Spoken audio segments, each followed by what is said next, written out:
All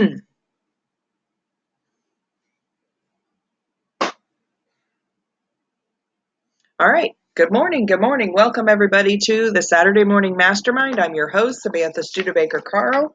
And today we are continuing our conversation about the book Leonardo and Gabriel by Tim Tigner.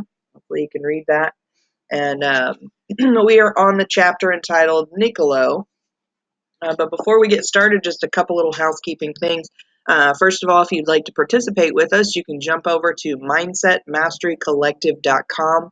That link will take you directly into our Facebook group, and you can ask to join and then connect with us so that you can participate if you'd like to. There's also a link in there, or not a link, but there's a post in there that has all of our Saturday morning mastermind replay lists and the link to join into this meeting room. It's the same link every week. We try and get together every week, every Saturday morning around 10 a.m. And that's Eastern time and 7 a.m. Pacific time. Also, if you like this meeting room that we're participating in, you can get a discount on using it if you click our little referral link down there below the video as well. And there are also links below the video on YouTube where you can just click on them and go into our Facebook group. Okay. So with all of that being said, I want my friends to go ahead and introduce themselves. I forgot to say I'm with you, Karen and Catherine. And jump out, introduce yourselves, and then Karen, she's going to take away lead our conversation today. Sorry, I'm like tongue-tied or something, so jump out there, guys. Good morning, this is Catherine in Boulder, Colorado.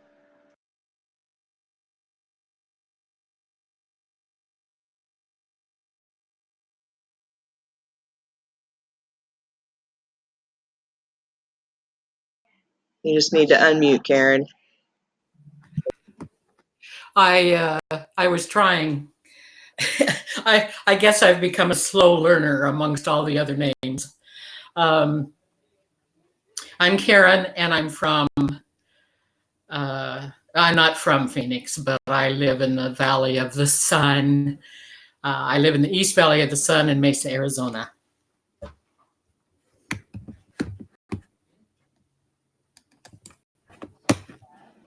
Yep, if you want to go ahead and lead out the conversation, you go ahead. Oh, thank you. We're somewhere along in the book. They're not the book is not designated by chapters, but by names. I think primarily, we've gone through last week the portion that was named Gabriel, and Gabriel refers to the archangel Gabriel. For those of you who might know who that is, I'm going to tag on here just a little bit more about what I've learned about Archangel Michael. It was kind of a funny experience this week. I got onto one of those long sales letters that you get on when you click on an email from somebody that's going to send you the entire world in a nutshell on how you can be a billionaire in 5 minutes by following their special technique, and they're going to send you the free package of how that can happen, and you're foolish enough to click on the free download the free thing, and then of course they've got to do the sales process of sending you a video that takes 4.5 hours to listen to, and then they have what they call a 1-up sale and a 2-up sale, or whatever they call it. But the video, and I normally click off those pretty early, because honestly, what's interesting to me, oh, my brain obviously is going off in all kinds of different fields. But I noticed on the news yesterday that this professor is in big trouble somewhere, in particular with the students of this university, because he said that geniuses are generally men. And even some of the men were up in arms about that. And of course, we know that Leonardo is a genius, absolutely.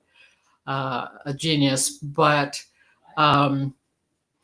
anyway, listening to this archangel about Archangel Michael, first of all, I was stunned to realize that anybody on the internet could have ended up on that particular video, by clicking on something that, just about anybody would be interested in. It was like 117 things to add to your bucket list, in case you don't have a bucket list and you can't think of anything you want to do before you die and you're afraid you're going to die because you don't have anything on your bucket list. Then you've got to have the download. So anybody interested in that is listening to this video and they're hearing about Archangel Michael.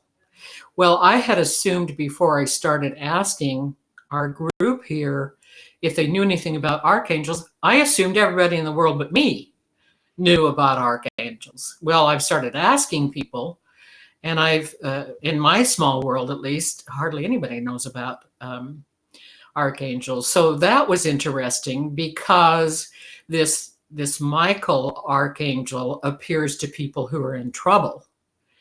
And we have learned that Gabriel likes to appear to people like Leonardo and probably me once he gets my attention. So, or whatever, however that works. Anyway, we're now going to go into a portion of the book where he talks about his friend Niccolo.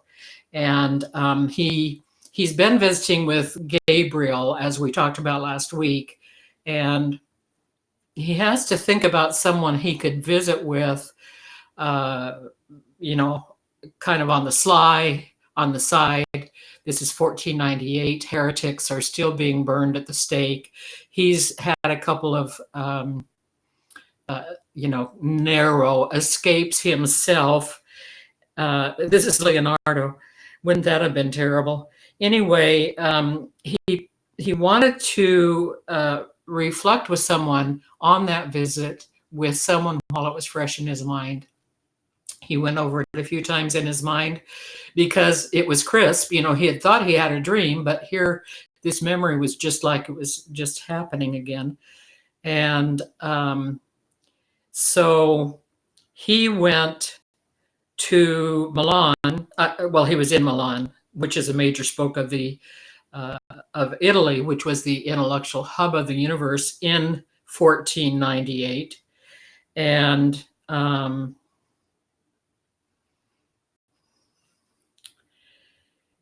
anyway, he went to Bella's Blackbird Bird Tavern, which happened to be in Forza's castle inside the main gate of Forza's castle, if you know that time period and so on.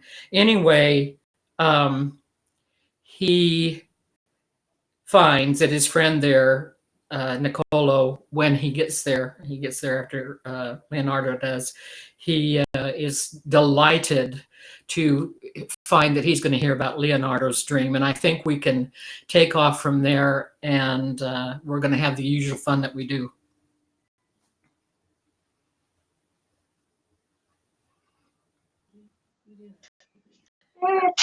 Yeah, did you want to go ahead and mute, Karen? Okay. Yeah, I think this is just a really interesting, fun little chapter to read, just because of the fact that he had this dream about Archangel Michael, and Archangel Michael is presenting him with all of these possible scenarios or ideas about what God really is compared to what the people of the world tend to think he is. And so, of course, Niccolo's like, "Oh, I'm so excited for a little heresy in the morning with my breakfast," and that kind of a conversation. And yeah, because he was like talking about political, philosophical, and religious intrigue, and so he's excited about hearing about this. And but anyway, so it's just really interesting because, of course, back in those days, like you were saying, Karen, heretics were burned at the stake, and so to have this conversation, he has to make sure that he is absolutely with somebody that he is confident is open-minded and isn't going to immediately turn him into the authorities because he has a thought. It's not even it's not even a solid opinion yet. It's simply he had a dream or a vision, however it was, whether he was asleep and dreaming or whether he was laying there and just kind of daydreaming, if you will. And Archangel Michael comes to him, and they start talking about, what is God really? And so yeah, it's just really fun there with that. But you mentioned, Karen, about Archangel Michael or not. Archangel and Gabriel, excuse me. I don't know why I was saying Michael, but that a lot of people don't know that much about archangels, and I'm definitely one of those people. It wasn't something I feel like that's not that archangels aren't taught about as much within like the general Christian religious belief system.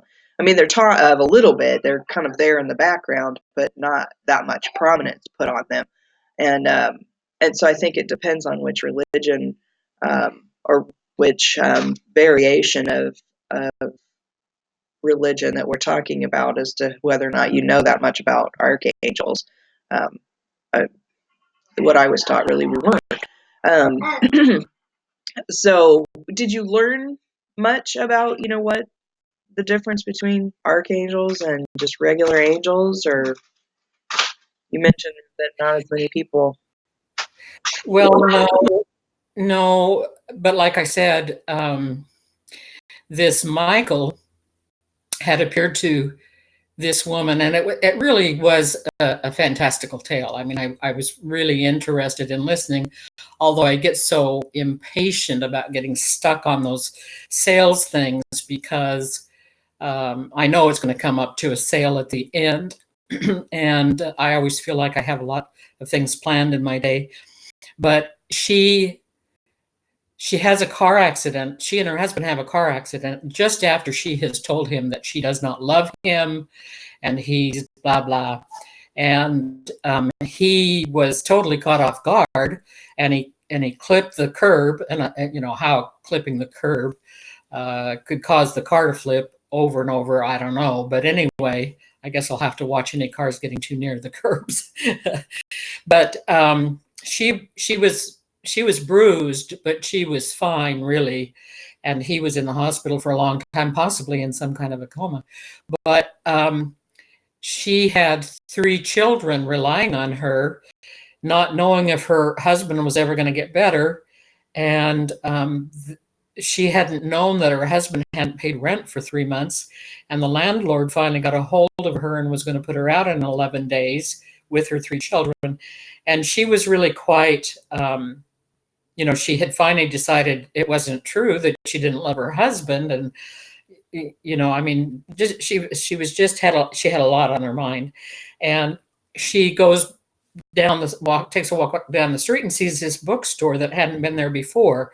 She goes in, and the bookstore is a hoarder's nest. It's really quite interesting, with old books. And the man there looks like a young man. He's got long hair, like Christ is portrayed often, that length hair. But he's a young man. He's in a cobalt blue shirt.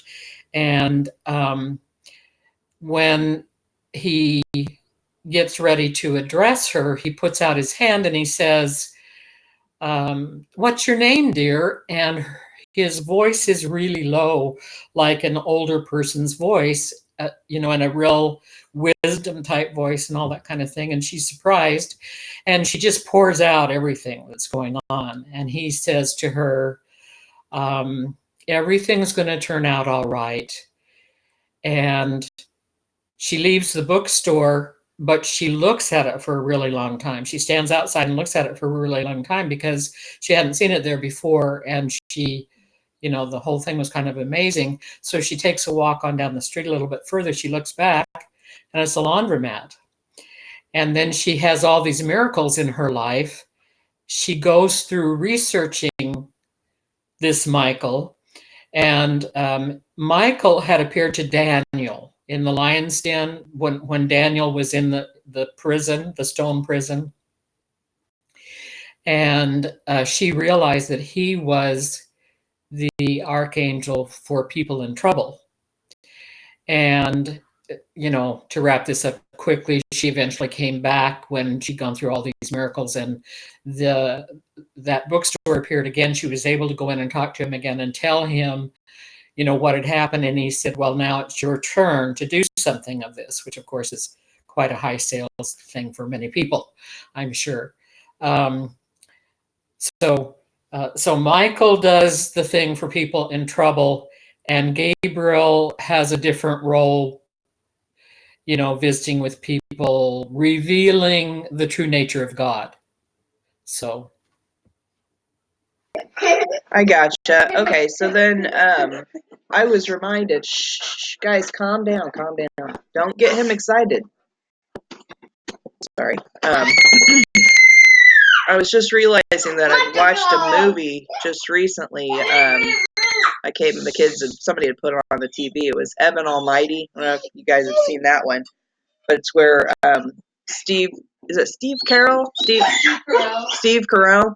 He's like this.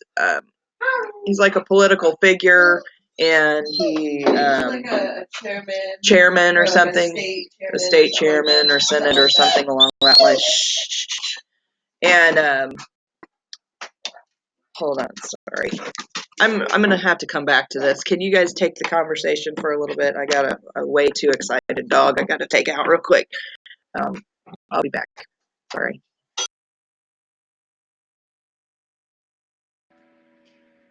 Well, none of the churches that I got sent to talked about archangels. The people that I see talking about archangels are mostly energy healers who are connecting with the archangels. There's a ton of information on the internet about archangels. I guess my issue with it is that, again, this is something people are so attached to the Bible, so I hate to use the Bible as an example, but it's it's more information being brought forth as truth, as being legitimate. But is it really? Like, does anybody really know who the archangels are, if there are archangels, what they do? I mean, there's sort of this, that if you look on the internet, you'll find sites that say there's 7 archangels, there's 10 archangels, there's 15 archangels. Like, so again, this is information being brought forth as gospel, so to speak. And I'm not claiming that people don't have interactions with archangels, because I myself have had interactions. But I always have to question whether that's just because of, I've been taught that Archangel Michael is for protection. So, I come out of a sleep and call out for his name, or when I'm driving, if I get this feeling that something's about to happen, I ask him for his protection. But whether, and I mean, in the instances that I've asked for his protection or his intervention, it does seem that things have gone in a good way. So I'm not going to claim that he doesn't exist, or that he isn't for protection, but I don't know where this information, maybe somebody had a dream like this in this book, Leonardo had a dream about Gabriel.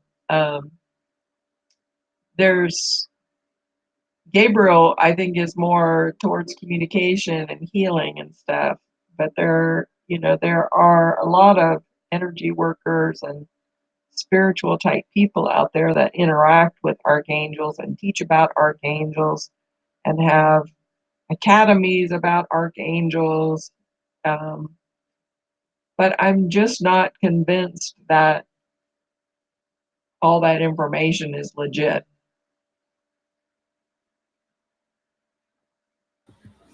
I see you're back, Samantha, but before we get off this topic of archangels, I had reread the chapter before with Gabriel, and one of the things that I noted is that Leonardo recognized Gabriel's voice as seeming to be the voice of his uh, painter mentor who had a really cool Italian name that I can't remember. But he called him True Eye, or he said, the person with the true eye. And so I do think, I mean, I'm really of the school. I guess one of my own internal beliefs is that whoever appears to whomever probably appears in a way that might work for that person to believe that that could be possible. And I fully expect that in the other, in the former life on the other side, or the next life on the other side, that I shall be able to do all kinds of what I would consider compassionate things, appear to people in my life that might still be alive, and appear as a finer, kinder me.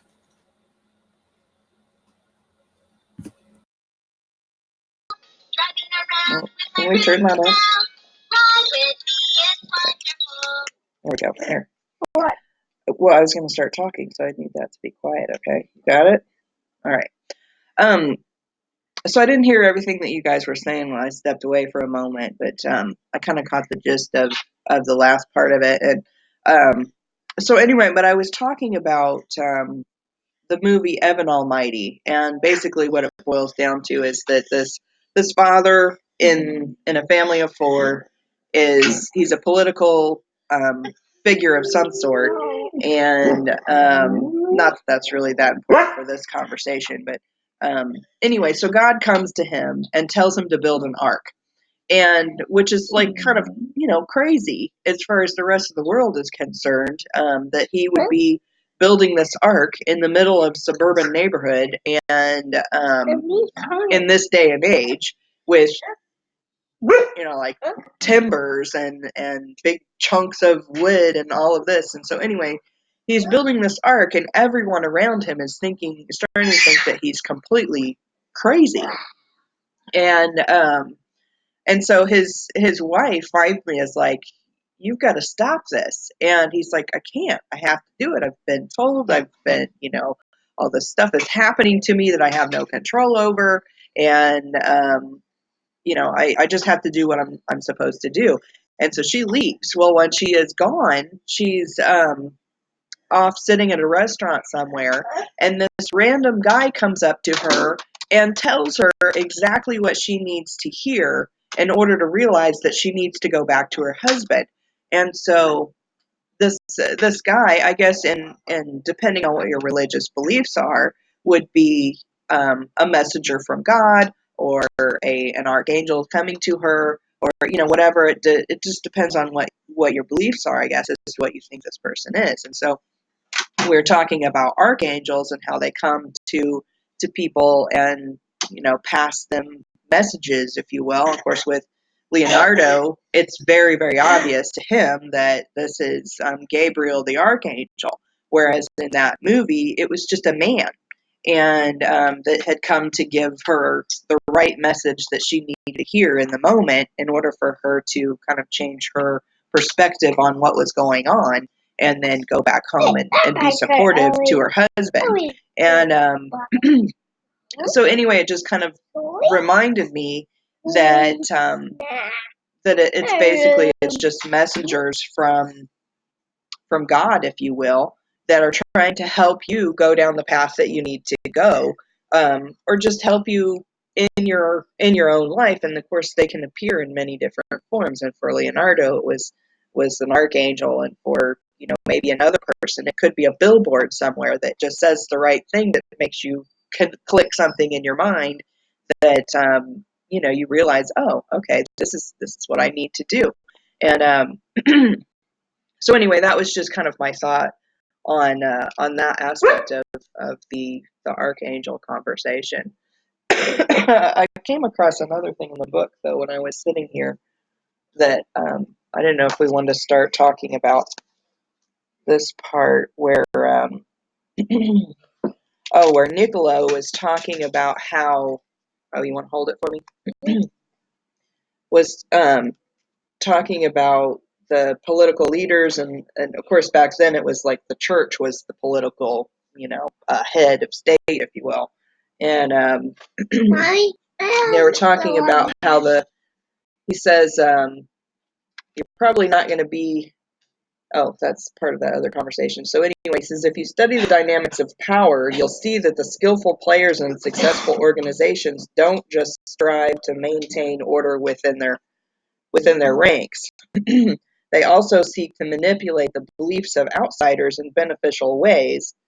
And he said that he was even planning to write a treatise on the subject, and one of which a political how-to manual advising the princes how they can use advice princes can use to manipulate men and maintain power based on what they're. Anyway, so I thought that was just really interesting because we've been talking all along about this heresy thing in this chapter and how Leonardo has to be very, very careful of who he talks to when it comes to religion, or when it comes to his beliefs or what he learns about God. Because the people in power are the ones that are saying this is what you should believe, and if you believe anything different, we're going to kill you. So anyway, that's my thoughts so far.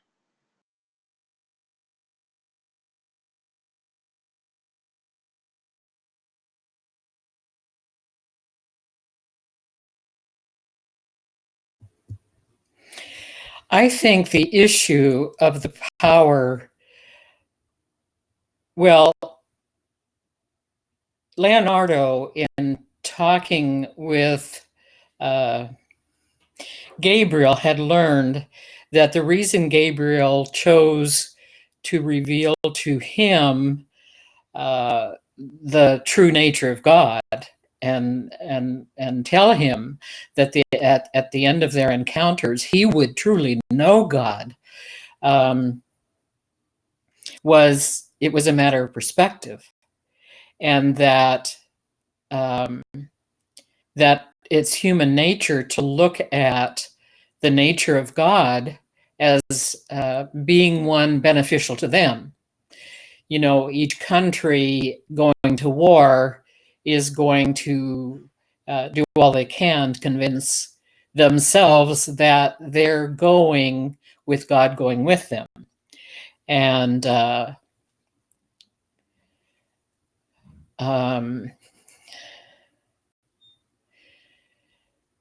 so I think that,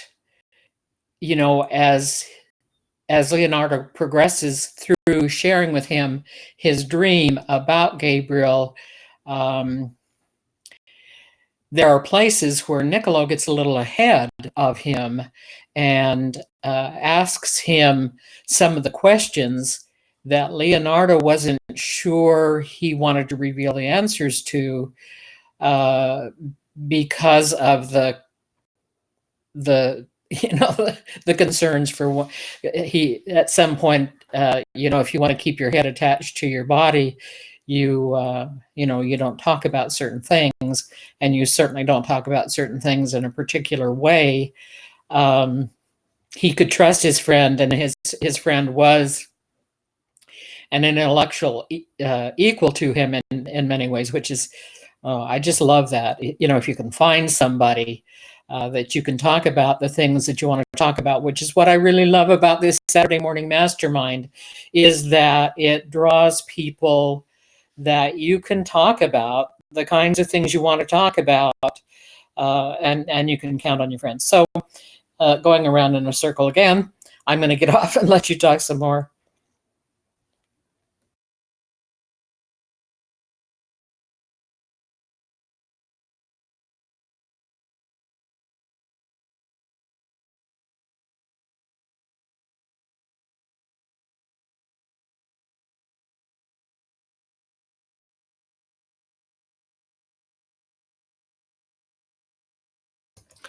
or maybe I won't. Are you able to hear me, Sam? Yes, yeah, I can hear you. I was kind of looking into the Connor kind of flipped through my pages here in the book, and so I was trying to look back for the spot that that was after what we were already just talking about. Oh, okay. Um, oh, and so then let's see here. So they're talking about this. Oh, quit pushing the pages, man. I'm trying to read this. Can I please have that? Thank you. Thank you. Okay. So I like the fact that he's able to talk to um, Niccolo, and of course Niccolo basically admits right there that he recognizes what the church is trying to do, and that he is even writing this treatise on that exact subject of how to manipulate people when you're in a position of power, and so I mean, I think the fact that he knows that he can write that and present it to people in power, and then he's also telling Leonardo, be careful what you say to who you say it, because you get burned at the stake for saying your opinion. As he's dancing that delicate line between he knows that most of it's just a bunch of baloney that these political people are spouting out. But yet they have the power to force people to believe what they want them to believe. And but anyway, so he's also talking about let's see, so they're talking about his dream that Leonardo had. Let's see here. He's talking about the fact that, of course, Leonardo is very intellectual, and he's saying that Gabriel isn't focusing on your intellect necessarily. He is focusing on your tactics for figuring things out, and talking about perspective, and how it's not intelligence holding us back. It's our narrow-mindedness, basically, as far as what we can see or what we can't see when it comes to well, at that time they're talking specifically about God. I don't know if you can tell or not. I'm a little distracted. So Yes, we're coming up. That's actually really close to the end of the chapter. So these I are really short chapters. Mm-hmm. You mentioned when we were talking before we started about wanting to discuss that last sentence in there about whatever Leonardo comes to learn or understand about God, that he better not tell anybody what he learns if it's not exactly what the Roman Church believes.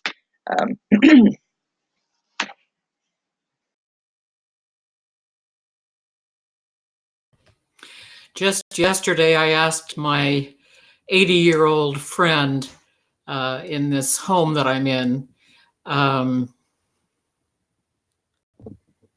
Geez, I forgot what I asked him. It had to do with,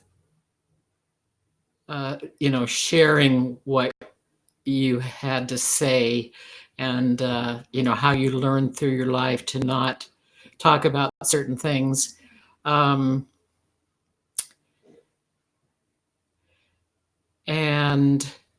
oh, I know what it was. I was asking him if he had ever been exposed to the Catholic Church, which he said no. And he'd gone through a number of stepdads as he was growing up. And he was raised at in a military academy, and he's had 3 wives. I said, did any of your wives get you baptized? And he said no. So he didn't know any archangels. But he said that he recognized, and I don't know that this is true, but to his mind, there were more Catholics in the world than any other religion, including, the ones that we associate with the Arabic countries, or the countries of India and Pakistan and so forth. And well, I know, well, I won't refer to that, but I realized that um, I've never really known what people around me, and now as I think about that, I have to say, even what my family members really believe about what they know about God. My family members assume that they know and I know the same things. I can tell by visiting Facebook pages that the whole idea is that the assumption is there that if you're part of the religion, then of course you're going to see this the same way. But, to realize that you can live to 70 years old and not really know what the people around you believe about what they know about God, that we're all assuming that really people are seeing God from our same perspective. I think that's pretty amazing. I hope Catherine can squirt in a word or two. I realize she maybe can't, but I hope I don't have to talk the whole rest of the time. Well, I don't know if there's more Catholics than any other religion, but I do know from what I've seen and read about, which is not extensive, um, but just like, for instance, some of a lot of the historical movies that have come out, which you never know how historically accurate they are, but the Catholic Church basically was going around taking lands and killing people if they didn't believe what they told them to believe. So I don't have a lot of, um, and I don't know if it's the Native American blood in me or what, but because our people were forced off of our land, our resources were taken from us, and we were basically converted to Christians, called heathens, and converted to Christianity. Um, or you would just starve to death. I mean, you had to do what you were told to do and believe what you were told to believe, or you would die. So I maybe that's why I'm so resistant against it. I don't know, but I think if your God is not one that you follow willingly, if you have to be, threatened with death or to believe in a God, you might want to find another God. I mean, I don't know. Like, um, I've always believed in a very loving God, and uh, and it has always amazed me how many people have suffered and died and killed others for not believing in the God that they don't even know to be true. Like, they were just raised to believe in that God, and they may not even have really a personal relationship or have had any kind of what we would call paranormal experiences to confirm, because I always think, I mean, you always tend to think that other people, like you said, Karen, that other people see the world like you see it, or experience things like you. Like, I always thought when I saw the color purple that everybody saw that color and called it purple, and that's not true. Um, I always thought that, growing up, I had a lot of physical challenges that I just thought everybody had those physical challenges. I didn't understand until I was an adult and got into nursing school and found out, hey, that's abnormal. Most people don't experience that, I always thought other people saw things that weren't there and heard voices that weren't there. And I found out not only is that not true, but if you tell the wrong person, you wind up in a psychiatric ward with a label and on medication. So once again, you have to be careful who you say what to. And that was part of my issue.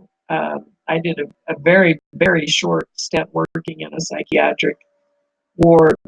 Um, And I could not work there because I just felt like many of those people had just said the wrong thing to the wrong person on the wrong day. And I believe that, probably 90% of the population might experience that or feel that at some point, but they just kept it to themselves, and so I had a writer the other day who was talking about she wanted to write children's books about some of the challenges that we face daily that people just don't talk about. And she said one subject in particular that she wants to write about is suicidal thoughts, and how it is not, it's not just the person who's really going to do it, or the person that is claiming they're going to do it to get attention. It's probably the majority of the population that has at least had that thought once, sometimes more, and some people have it quite often. And it's really just like with everything bombarding us in this day and time, and the inability to really step away from technology and things,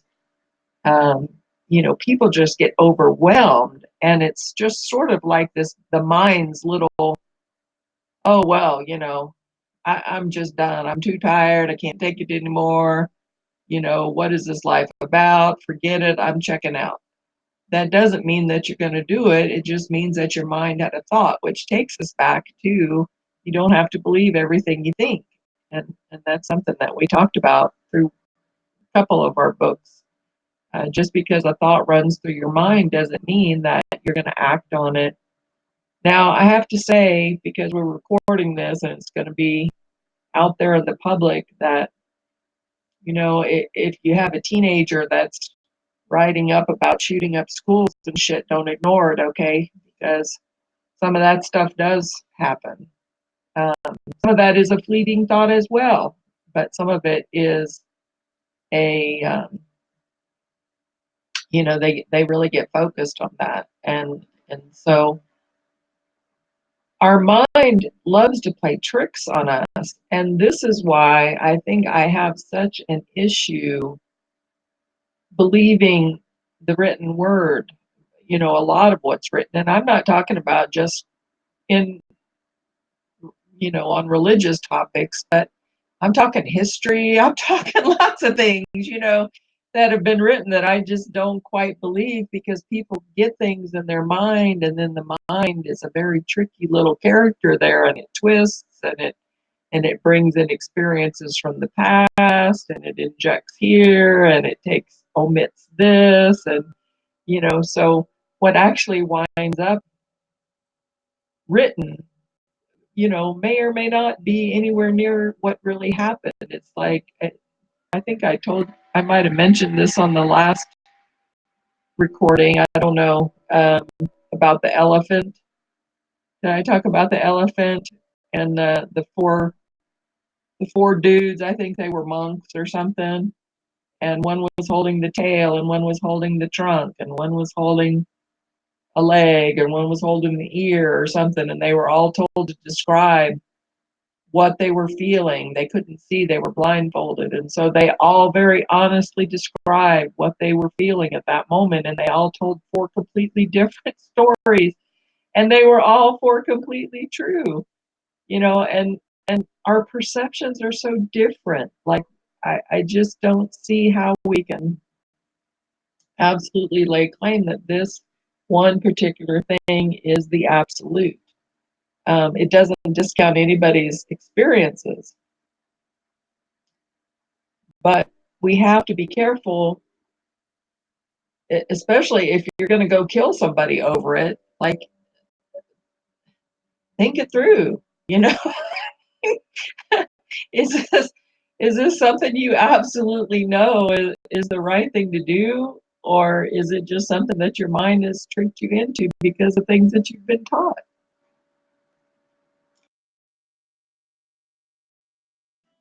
Yeah, you mentioned if you're going to go kill someone, and it makes me think of it makes me think of the military, and that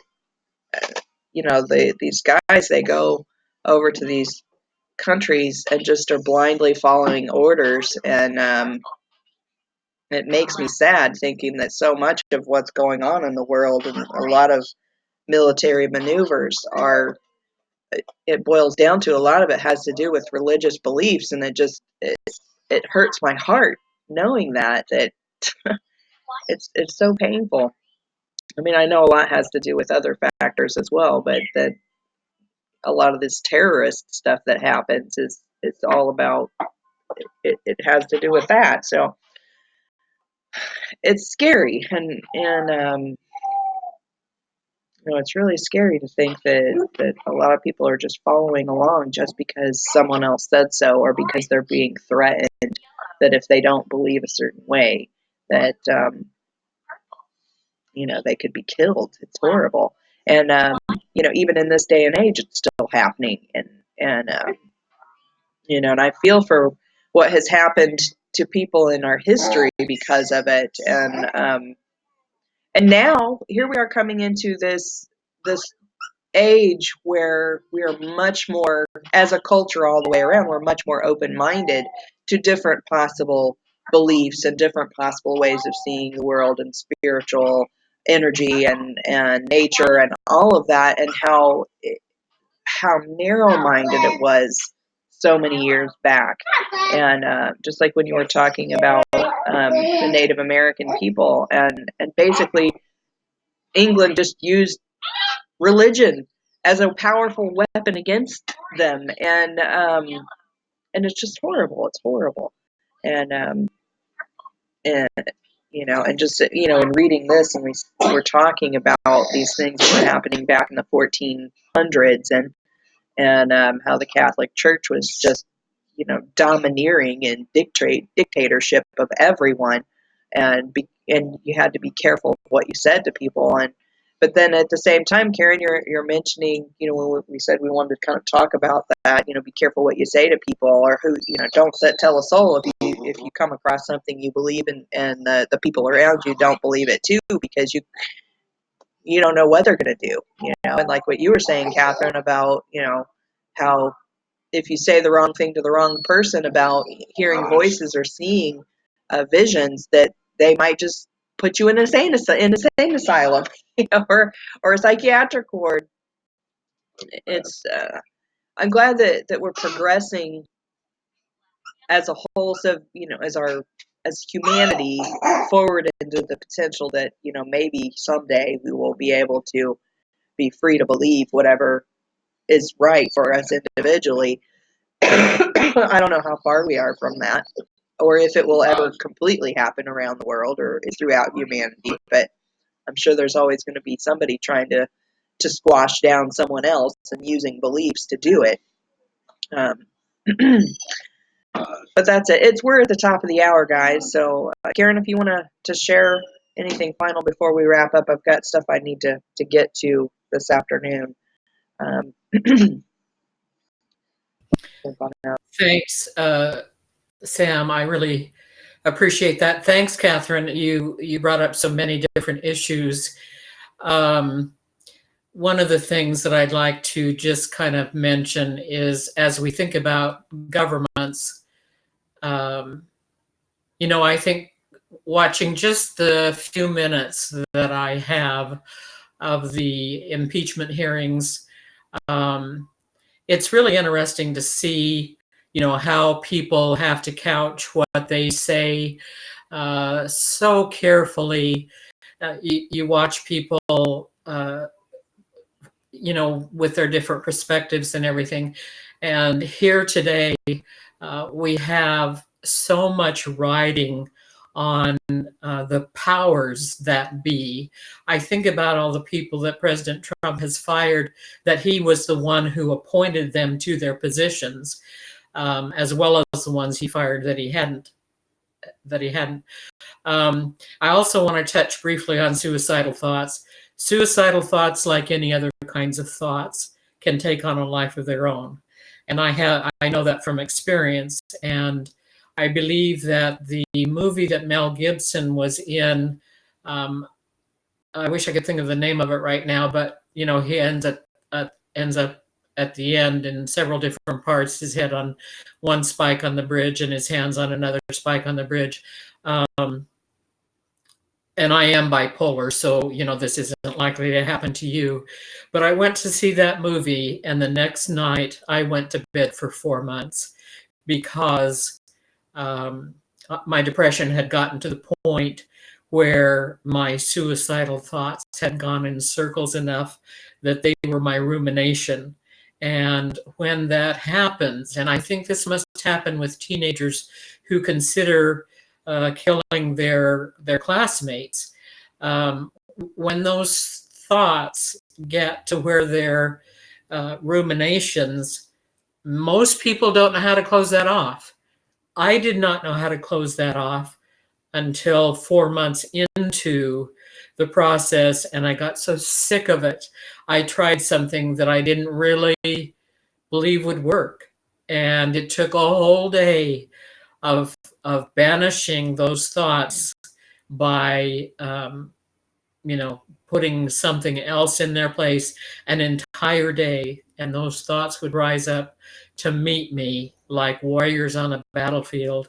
And so mothers, fathers, aunts and uncles, grandparents, whose loving family members, especially young people who may not understand about their thoughts and how they work, pay close attention to where they are in their minds. And I'm going to issue again, as I always do, please, folks, if you are looking at this through YouTube, you want to join us, please join us. Please join us and throw in your cent or two. What it must be valued at now. People on the panel and the people who've been on the panel with us before, we're a loving group.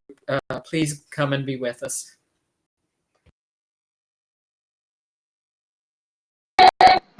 Oh, thank you, Karen. Thank you, Catherine. It's been a wonderful conversation this morning, and I apologize for being so distracted. But I still feel like we covered a lot, and got some really good information out there. So for those of you who are watching this as a recording, if you like what we're talking about here, you can join us next week if you want to. It's every Saturday morning we get together. Will we be here next week? Sorry to interrupt. Oh, that's a good point. Right. Probably not next week. Although if you're watching this as a recording, the dates are going to be off. I think it'll be like the week of. We probably will skip next week because it's Thanksgiving weekend. So November 30th. Yeah, I think we should skip that one. Just because actually we're taking my daughter back to South Carolina on Thanksgiving, and we'll be on the road for part of the weekend. So thanks for reminding me about that, Catherine. So for those of you who are watching this one, if you want to participate with us, the next time will be December 7th. December 7th. So anyway, with that, click a link below the video. That'll take you over to our Facebook group. And if you like this video platform, we're enjoying it pretty good. It's really inexpensive, and let's see. It's in. What was I just saying? I don't know. Anyway, there's a link below the video. Check it out. You can get a discount on your first month or something like that, and then that'll give us a discount the next one of our next months as well. So with that, have a great afternoon, a happy Saturday, and a wonderful Thanksgiving coming up this coming week. And I miss you guys. I wish we could all be together on the holidays sometime. At some point, we have to try and organize that. That'd be kind of cool, right? Or maybe we should just make our own holiday. Yeah. All right. Thanks, guys. Have a great week, and we'll see you next time on the Saturday Morning Mastermind. Bye for now. Stop